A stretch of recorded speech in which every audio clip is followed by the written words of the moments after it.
Hello, in this video we're going to discuss the Tudors in society, part 1.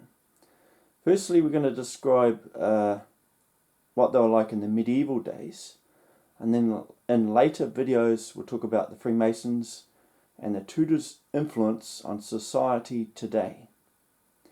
So the medieval days are vastly different they're completely different to what people imagine and see on TV and movies.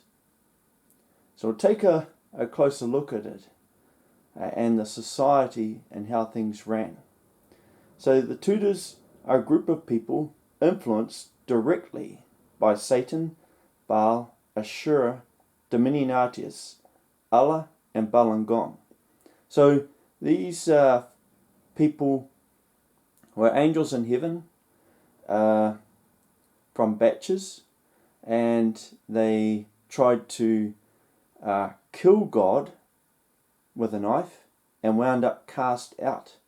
Then they wound up here on earth to be tested. So those individuals influence the Tudors directly. Alright, so they are actual people here on earth. They influence these individuals directly. So the first person in Kent recruited by Satan and his followers' name was Tudor. And how he got his name was Tudor was the first words that he spoke when he was born. So a lot of people, first words they speak when they're born, that's their name for their life. Tudor was a pauper, so he had no home, he had no clothing. So freezing place Kent, and that's where he was first born. And later Tudors acquire skins as clothing. There's no cotton there. Cotton's in the United States. That's the problem we see in movies. Everyone's wearing cotton. Alright? So Tudor moved to Wales, searching for food other than worms in Kent. So Kent, all the farms in Kent were destroyed by Longshanks, who forced everyone to eat worms. That's all they had to eat, worms. It's a particular species that has no saddle.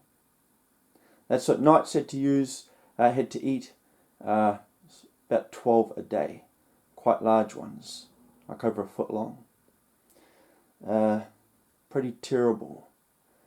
And then King George, the successor of Longshanks, was the same, and King George II was the same. And Queen Victoria was after King George II, and her influence brought in farms and industrialization and changed the society completely. So Tudor, sick of eating worms, went to Wales, and there he met Satan and his followers. He met Satan and his followers in Kent, who influenced him into doing as they told him to. So he met Satan and his followers in Kent, and then later moved to Wales. Tudor murdered families' children and then forced the adults to do as he said in order to see them again. This became known as the favour. So it's a very terrible thing, and the Freemasons use it openly in this society on this day. Satan's ambitions back then was to overthrow King George and later kill Yorkie. So Yorkie's a knight who wears black armour in Kent, and was recognised by Satan as he was the Arkangel that destroyed Sodom and Gomorrah. So Yorkie was in Kent in order to help with the tech tree, the Commonwealth, and many other things, including the trade routes.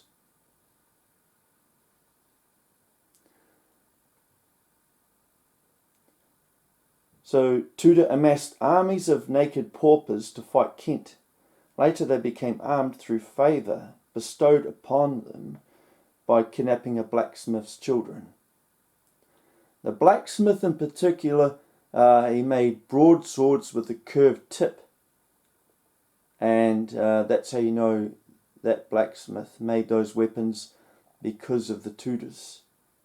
He hated the Tudors and deliberately made useless weapons. So a sword with a curved tip is useless, mostly. With a broadsword, 15 to 17 feet long, about 25 kgs upwards. It's a one-handed weapon, and how it's used is it's brought down vertically onto the knight or soldier or archer, and removes limbs. It has to be extremely sharp, and you can't dig them into the ground, otherwise you have to sharpen them again. Versus armour, it will remove an arm even though it is armoured. But if you were to try to drive a curved tip into someone's chest, it would not penetrate the armour. So that blacksmith, that's how he got back at the Tudors.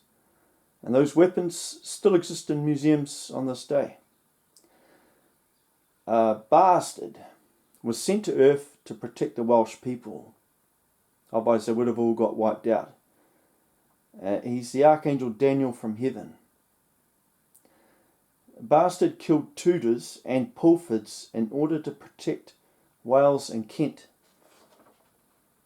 Tudors and Pulfords all lived in one building.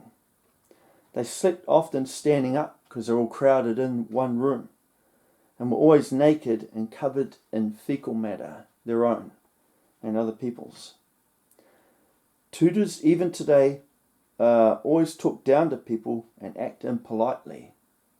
The other thing that they do is tend to turn up to a business organisation and try and take it over. They often succeed in this. Quite simply, they've got their own ways to undermine the leadership of an organisation and put themselves there. That's where they want to be, in charge, so they can control everything. They just do this on this day, mostly through favour. They just walk into a shop or business and take it over. So that's just an introduction into the Tudors in society. I'm the Archangel Daniel, and I'm from heaven. And I'm that same guy from Wales.